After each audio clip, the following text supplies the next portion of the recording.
আল্লাহ রাব্বুল আলামিন পবিত্র কুরআনুল কারীমের সূরা আরাফের কত সুন্দর করে আল্লাহ রাব্বুল আলামিন আমাদেরকে জানিয়ে দিয়েছেন, যদি কোন জনপদের লোকেরা, যদি দেশের লোকেরা, যদি সমাজের লোকেরা, গ্রামের লোকেরা, রাষ্ট্রের লোকেরা যদি আহলাল কুরা আমানু ওয়াত্তাকাউ লাফাতাহনা আলাইহিম, আমার আল্লাহকে সব সময়ের জন্য ভয় করে, শুধু রমজান মাসের জন্য না, সব সময়ের জন্য, জোরে বলতে হবে, সব সময়ের জন্য না রমজান মাসের জন্য, সব সময়ের জন্য, সব সময়ের জন্য আমার আল্লাহকে যে জনপদের লোকেরা ভয় করবে, আল্লাহ রাব্বুল আলামিন জানিয়ে দিতেছেন ওয়াত্তাকাউ লাফাতাহনা আলাইহিম বারাকাতিম মিনাস সামাই ওয়াল আরদ, আমি আল্লাহ ওই দেশের উপর, ওই রাষ্ট্রের উপর, ওই জনপদের উপর, ওই সমাজের উপর, ওই গ্রামের উপর আমি আল্লাহ রহমতের দরজা তাদের জন্য খুলে দেব।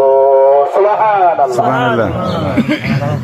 এই কারণে সম্মানিত প্রিয় ভাইরা, আমার প্রিয় উপস্থিতি, যেখানেই থাকি, যে অবস্থায় থাকি, গোপনে থাকি আর প্রকাশ্যে থাকি, যেখানেই থাকি না কেন, ভয় করতে হবে। জোরে বলেন কাকে?